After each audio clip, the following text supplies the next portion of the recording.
నమస్కారం అండి. ఇప్పుడు మనం వినబోతున్న కథ ఆఖరి తప్పు. ఆగకుండా 5వసారి కాలింగ్ బెల్ బజర్ నొక్కాడు శేఖర్. విసురుగా తలుపు తీసింది సువర్చల. తిన్నగా బాత్రూంలో నుంచే రావడమేమో చీర వంటికి చుట్టబెట్టుకొనుంది.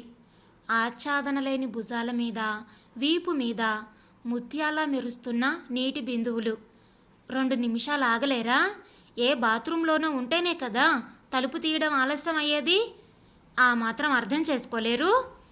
గిరుక్కున వెనక్కి తిరిగి బెడ్రూంలోకి వెళ్ళిపోయింది. శేఖర్ గుండెలు మండిపోతున్నాయి. ఒంట్లో రక్తమంతా బుసబుసా పైకి ఎగదన్నుకొచ్చినట్లుగా ఎర్రబడ్డ మొహం. పళ్ళు బిగువన కోపం నిగ్రహించుకొని సోఫాలో కూలబడి బూట్లేసులు విప్పుకోసాగాడు. సువర్చల చీర కట్టుకొని ఫ్రిజ్ వాటరు గ్లాసులో వంపుకొచ్చింది. జోళ్లగూళ్ళో కాక తలుపు పక్కనున్న ఆమె హిల్స్ శేఖర్ కళ్ళల్లో పడ్డాయి. ఎక్కడికో వెళ్ళినట్లున్నావు?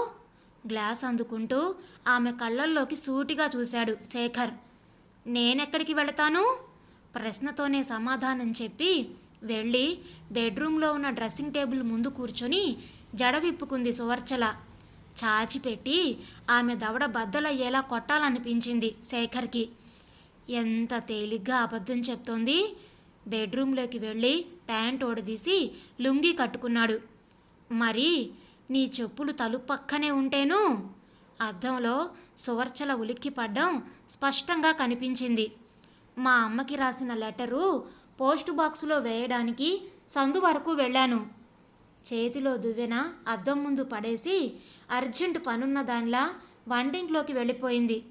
చన్నీళ్లు ఒంటి మీద పోసుకుంటున్నా నిప్పులు కుమ్మరించుకున్నట్లుగా ఉంది శేఖర్కి. తల పగిలిపోయే ఆలోచనలు.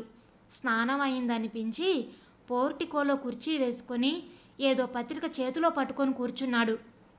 కాఫీ తాగుతారా? గుమ్మం దాకా వచ్చింది సువర్చల.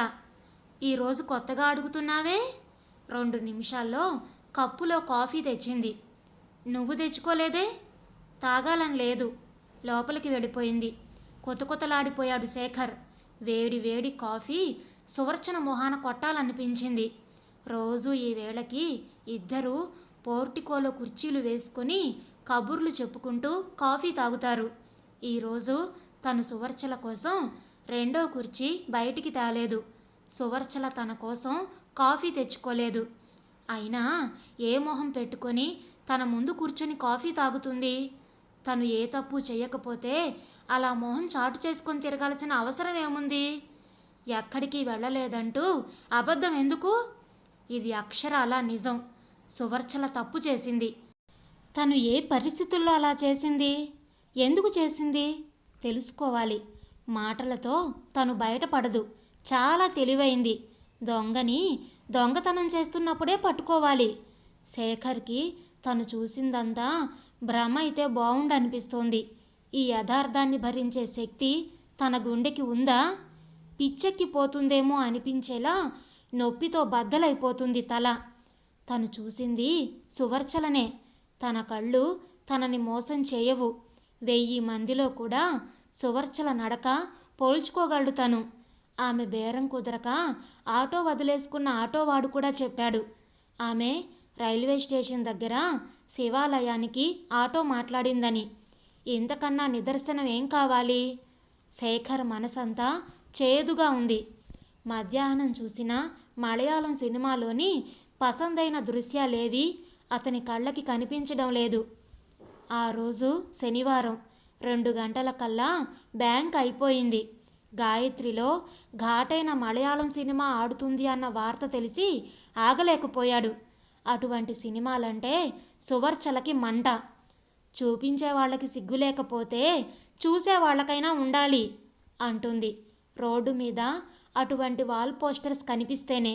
అందుకే ఇంటి వాళ్ళింటికి ఫోన్ చేసి సువర్చలని లైన్లోకి రమ్మన్నాడు. ఇయర్ దగ్గర పడుతుంది కదా, పని చాలా ఉంది. సాయంత్రం రోజులా ఇంటికొస్తాను అన్నాడు. సువర్చల మాట్లాడడానికి అవకాశం ఇవ్వకుండా ఫోన్ పెట్టేస్తూ సినిమా పూర్తిగా ఎంజాయ్ చేసి యువతలకొచ్చాడు. టైం 5 అయింది. మెయిన్ రోడ్డు మీదకొచ్చాడు. హలో శేఖర్, ఇంకా ఇంటికి వెళ్ళలేదా? టీ తాగుదాం రండి. ఆఫీసర్ అమర్నాథ్ శేఖర్ భుజం మీద చెయ్యి వేశాడు. ఇద్దరూ ఎదురుగా ఉన్న రెస్టారెంట్లోకి వెళ్లారు. అమర్నాథ్ దోశ తిన్నాడు. 2 ఇడ్లీలు లాగించాడు. కూల్ డ్రింకు కబుర్లు చెప్పుకుంటూ చప్పరించాడు. టీ మాత్రం తాగిన శేఖర్ బిల్లు చెల్లించాడు. బాయ్ బాయ్, సీ యూ అన్నట్లు రేపు సండే అయినా ఈరెండ్ వర్క్ చేయడానికి అందరం వస్తున్నాం. ప్రమోషన్కి దగ్గరలో ఉన్న మీలాంటి సీనియర్స్ వస్తే బాగుంటుంది, తప్పకుండా రండి అని చెప్పి చెప్పనట్లుగా చెప్పి శ్రీకంఠం థియేటర్ వైపు వెళ్ళిపోయాడు అమర్నాథ్. సినిమాకి, హోటల్కి జేబులో ఉన్న 25 రూపాయలు ఖర్చయిపోగా ఉడకబెట్టిన వేరుశనక్కాయలకి రూపాయి చిల్లరుందో లేదో చూసుకుంటూ యువతలకి వస్తున్న శేఖర్ ఉలిక్కిపడ్డాడు. ఎదురుగా ఉన్న ఇంద్రలోక్ లాడ్జి మెట్లు హడావిడిగా దిగివస్తోంది సువర్చల. తన కళ్ళని తానే నమ్మలేకపోయాడు. ఇంట్లో ఉండాల్సిన సువర్చల ఈ టైంలో లాడ్జీలో నుంచి యువతలకి రావడం ఏమిటి? అంతకు ముందే చూసిన మలయాళం సినిమా అసభ్య దృశ్యాలన్నీ శేఖర్ కళ్ళ ముందు కదిలి వెగటు పుట్టిస్తున్నాయి. సువర్చల పమిట చెంగుతో మొహం తుడుచుకుంటూ ఆటో బేరం చేస్తోంది. గోల్డ్ స్పాట్ కలర్ చీర, తను దసరాకి కొన్నది. బేరం కుదరలేదేమో మరో ఆటో మాట్లాడుకొని వెళ్ళిపోయింది. ఆ క్షణం నుంచే శేఖర్ బుర్ర తిరిగిపోతోంది. గుండెలు మండిపోతున్నాయి. సువర్చల లాడ్జీకి ఏం పని ఉండొచ్చింది? ఫ్రెండ్స్ ఎవరినైనా కలవాలనుకుంటే తనతో పాటు రావచ్చు. పచ్చిమిరపకాయలు కొనుక్కోవాలన్నా వీధిలోకి తనని కూడా రమ్మనే సువర్చల తనకి చెప్పకుండా లాడ్జీకి ఎందుకు వచ్చినట్లు? ఎడతెగని ఆలోచనలతో స్టేషన్ మీది ఓవర్ బ్రిడ్జు ఎప్పుడు దాటాడో అతనికే తెలీదు. తను అడగకుండానే సువర్చల లాడ్జీకి వెళ్ళిన విషయం చెప్తుందని ఏదో మూల ఆశ. అయితే ఇంట్లోకొచ్చిన 1/2 నిమిషంలోనే ఆ ఆశ ఆవిరైపోయింది. తను ఉత్తరం పోస్ట్ చేయడానికి తప్పించి ఎక్కడికి వెళ్ళలేదు అని చెప్పేసింది సువర్చల. నాకు ఆకలిగా లేదు, మీరెప్పుడు వడ్డించమంటే అప్పుడు వడ్డిస్తాను. తలకి అమృతాంజనం మర్దనా చేసుకుంటూ గుమ్మం దగ్గరకు వచ్చింది సువర్చల. ఆలోచనలలో పడి శేఖర్ టైం చూసుకోనే లేదు. పక్కింటి టీవీలో నుంచి హిందీ వార్తలు వస్తున్నాయి. సువర్చలకి సమాధానమేమీ చెప్పకుండా కుర్చీ లోపలికి మార్చుకొని టీవీ ఆన్ చేశాడు. సువర్చల నిశ్శబ్దంగా బెడ్రూంలోకి వెళ్ళిపోయింది. కళ్ళు టీవీ మీదున్న ఆలోచనలు ఎక్కడో. ఇంగ్లీష్ వార్తలు అయ్యాక టీవీ కట్టేసి కొంచెం పెరుగన్నం తినేసి తలుపులన్నీ వేసుకున్నాడు శేఖర్. రోజు టీవీలో ఇంగ్లీష్ వార్తలు అయ్యాక ఓవర్ బ్రిడ్జి దాటుకొని స్టేషన్కి అవతల వైపు బంకు దగ్గర 10 నిమిషాలు నిలబడి సిగరెట్ కాల్చుకొని ఇంటికి రావడం అలవాటు. ఆ రోజు ఎక్కడికి వెళ్ళాలని అనిపించలేదు. వేడెక్కిన బుర్రతో ఇంట్లోనే పెట్టె సిగరెట్లు ఆపాటికే ఊదేశాడు. డబుల్ కాట్ మీద సువర్చల పక్కన ముళ్ళ మీద పడుకున్నట్లుగా ఉంది శేఖర్కి. ఆమె చీర కొంగు తగిలినా కంపరం పుట్టేలా ఉంది. మంచం మీద ఈ వైపుకి జరిగి చెయ్యి క్రిందకు వేలాడేసుకొని పడుకున్నాడు. ఆ రాత్రి కంటి మీద కునుకులేదు. మర్నాడు భోజనం కాగానే 11 కల్లా డ్రెస్ వేసుకున్నాడు శేఖర్. ఉదయం నుంచి సువర్చలతో ఒక్క మాట కూడా మాట్లాడలేదు. ఆదివారం కదా, ఈ టైంలో ఎక్కడికి ప్రయాణం? డైనింగ్ టేబుల్ తుడుచుకొచ్చింది సువర్చల. ఈరెండు దగ్గర పడుతుంది కదా, బోల్డ్ పని. ఆఫీసర్లకైనా చెల్లదు. సువర్చల గొంతులో వ్యంగ్యం. సాయంత్రం 5 దాటాకొస్తాను. బూట్స్ వేసుకోవడానికి బద్ధకం వేసి ఆకుచెప్పులు వేసుకొని యువతలకొచ్చాడు శేఖర్. బ్యాంకులో పని మీద మనసు లగ్నం కావడం లేదు. రాత్రి బొత్తిగా నిద్రలేకపోవడంతో ఇసుక పోసుకున్నట్లుగా బగబగలాడుతున్నాయి కళ్ళు. అలా ఉన్నారే, ఒంట్లో బాగోలేదా? లంచ్ అయ్యాక అడిగాడు ఆఫీసర్ అమర్నాథ్. కొద్దిగా తలనొప్పి. ఒంట్లో బాగలేకపోతే ఎందుకు వచ్చారు? సండే కంపల్సరీగా రావాలని లేదు కదా. వెళ్ళిపోండి, రెస్ట్ తీసుకోండి. శేఖర్ ఇల్లు చేరేసరికి 4 అయింది. ఇంటికి తాళం. శేఖర్ ఉలిక్కిపడ్డాడు. గబగబా ఓవర్ బ్రిడ్జి దాటి ఆటోలో ఇంద్రలోక్ లాడ్జీకి మాట్లాడుకున్నాడు. అతను ఇంద్రలోక్ లాడ్జీ దగ్గర ఆటో దిగుతూ ఉంటే అప్పుడే లాడ్జీలో నుంచి యువతలకి వచ్చి ఆటో ఎక్కుతోంది సువర్చల. ఉస్సూరుమన్నాడు శేఖర్. చూస్తుండగానే సువర్చల ఎక్కిన ఆటో రైల్వే ఫీడర్స్ రోడ్లో దూసుకుపోతోంది. దొంగని పట్టుకోవడంలో విఫలమైన పోలీస్ మనసులా ఉంది శేఖర్ మనసు. నీరసంగా అడుగులో అడుగు వేసుకుంటూ అరగంటకి ఇల్లు చేరుకున్నాడు. పట్టు చీరలో ఎదురొచ్చింది సువర్చల. ఎంతో హుషారుగా ఉంది. జానకి వదిన గారమ్మాయి పెద్ద మనిషి అయిందంట. పేరంటానికి వెళుతున్నాను.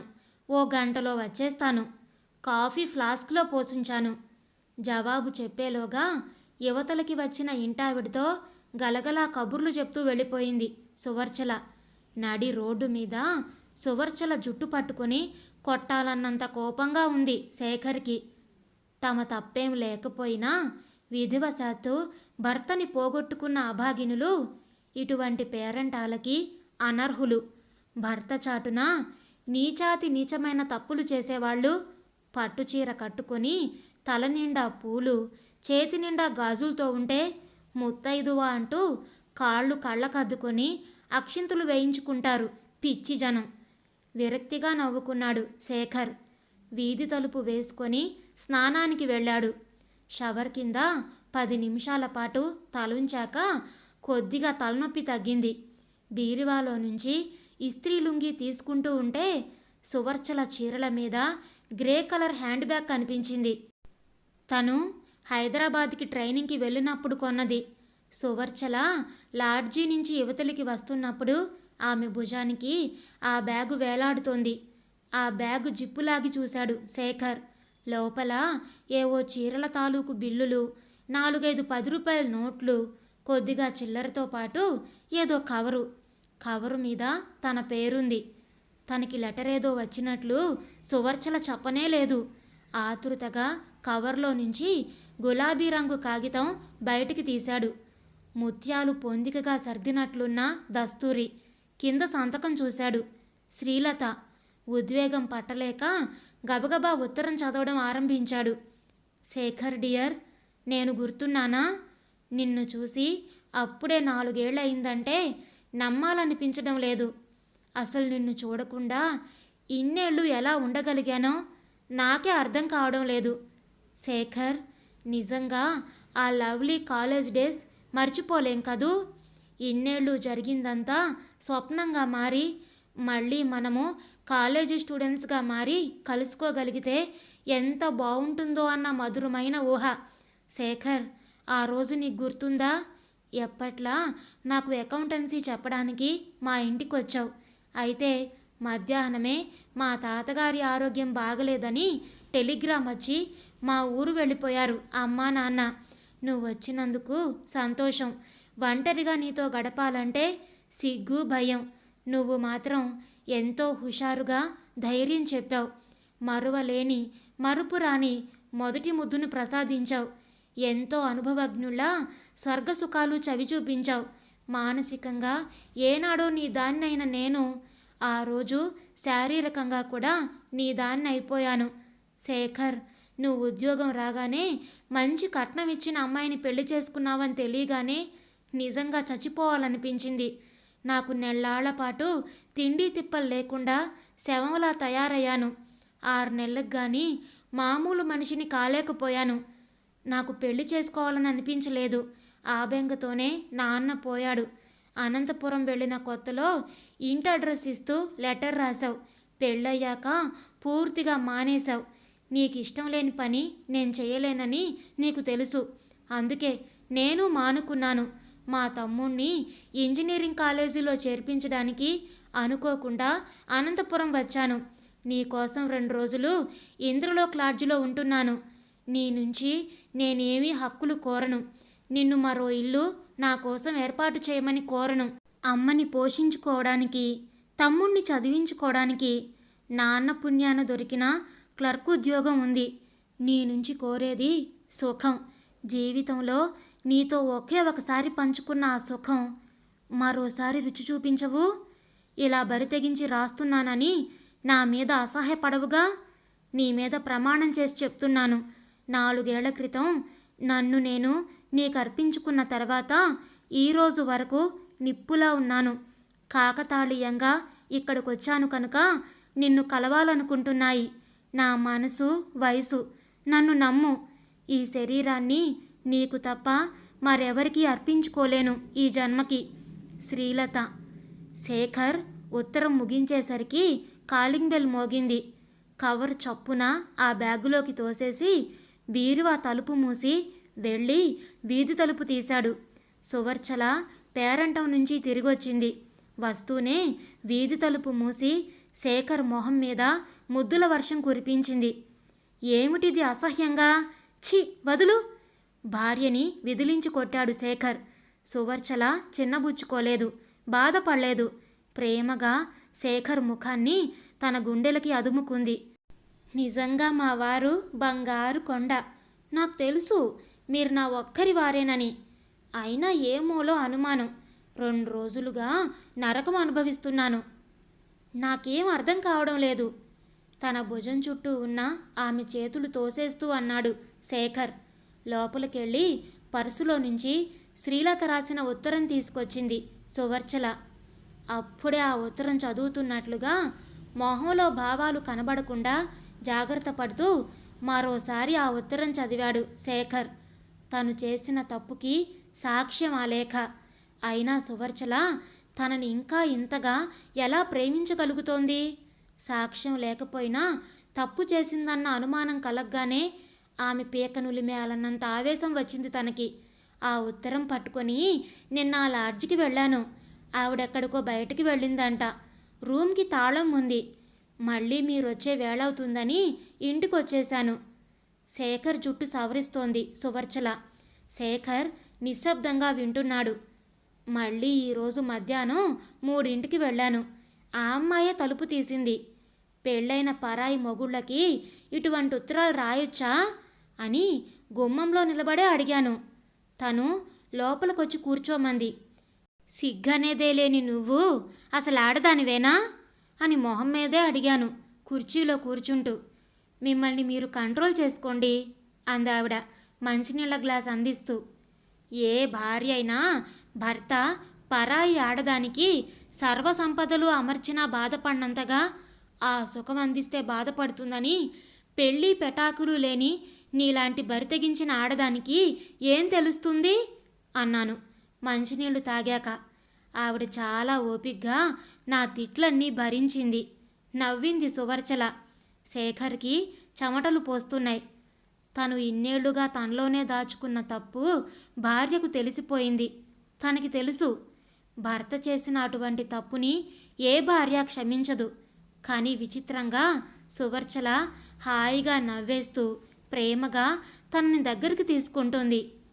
నీ శాపనార్థాలకి ఆవిడ జవాబేంటి అడగకూడదనుకుంటూనే అడిగాడు. ఆ శేఖర్ ఎవరో వేరట. ఇంటి నంబరు 220 వేయడానికి బదులు 20 వేసిందిట. కాకతాళీయంగా మీ పేరు శేఖర్ కావడంతో నేను అపార్థం చేసుకున్నాను. పొద్దున తను ఆ శేఖర్ కోసం ఫస్ట్ రోడ్డంతా తిరిగిందిట. అతను 2 ఏళ్ల క్రితమే వైజాగ్కి వెళ్ళిపోయాట. ఆవిడ ఈరోజు వెంకటాద్రిలో హైదరాబాద్ వెళ్ళిపోతుంది.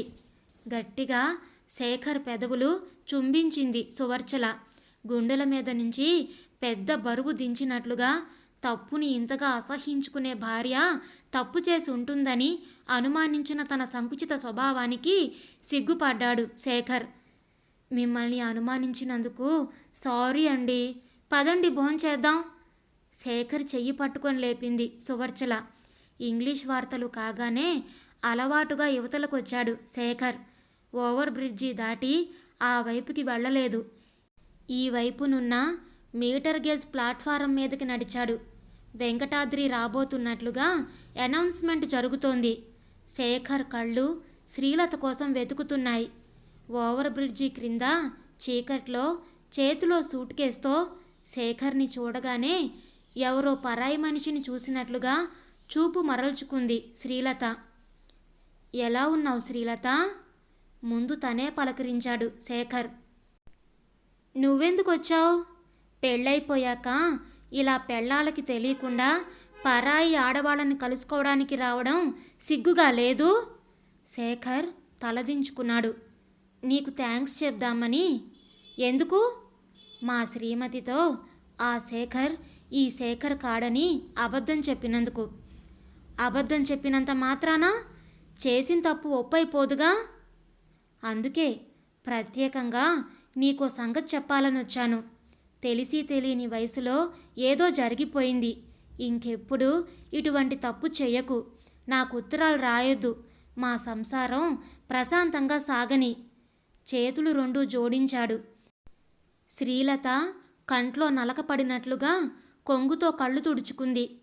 నీతో చేసింది నా మొదటి తప్పు. పెళ్ళైపోయిన నిన్ను రమ్మంటూ ఉత్తరం రాయడం నా ఆఖరి తప్పు. నా తప్పు నేను తెలుసుకునేలా చేసిన నీ శ్రీమతికి నేను కృతజ్ఞురాల్ని. నీ మనసులో శ్రీలత జ్ఞాపకాలంటూ ఏ మూలైనా ఉంటే ఈ క్షణంలోనే శాశ్వతంగా చెరిపేసుకో. రైలు ప్లాట్ఫారం మీదకొస్తున్న శబ్దంలో ఆమె మాటలు అస్పష్టంగా వినిపించాయి శేఖర్ చెవులకి. ఆమెను రైలెక్కించడానికి ఆమె చేతిలోని సూట్ కేసు అందుకోబోయాడు శేఖర్. వద్దు, నాకు వీడ్కోలు ఈరోజు చెప్పొద్దు. ఏనాడో చెప్పేశావనుకో. వెళ్ళిపో. సూట్ కేసుతో చురుగ్గా అడుగులు వేసి రిజర్వ్డ్ కంపార్ట్మెంట్లోకి ఎక్కేసింది శ్రీలత. రైలు ఆగి ఉన్న 2 నిమిషాల పాటు తన మొహం శేఖర్కి చూపించడం ఇష్టం లేని దానిలా విండో తలుపులు 2 వేసేసుకుంది శ్రీలత. భారంగా నిట్టూర్చి స్టేషన్ బయటకొచ్చాడు శేఖర్. చీకట్లో ఎదురుగా శివాలయం. శ్రీలతతో చేసిన తప్పే నా జీవితంలో ఆఖరి తప్పు కావాలి. అందుకు తగ్గ మనోనిగ్రహం నాకు ప్రసాదించు స్వామి. గుడికేసి 2 చేతులు జోడిస్తూ వేడుకున్నాడు శేఖర్. విన్నారు కదండి. ఈ కథ మీకు నచ్చినట్లయితే దయచేసి ఒక చిన్న లైక్ చేయండి. అలాగే మీ ఫ్రెండ్స్ ఇంకా రిలేటివ్స్తో షేర్ చేయండి. మీ విలువైన అభిప్రాయాలను కామెంట్స్లో తప్పకుండా తెలియచేయండి.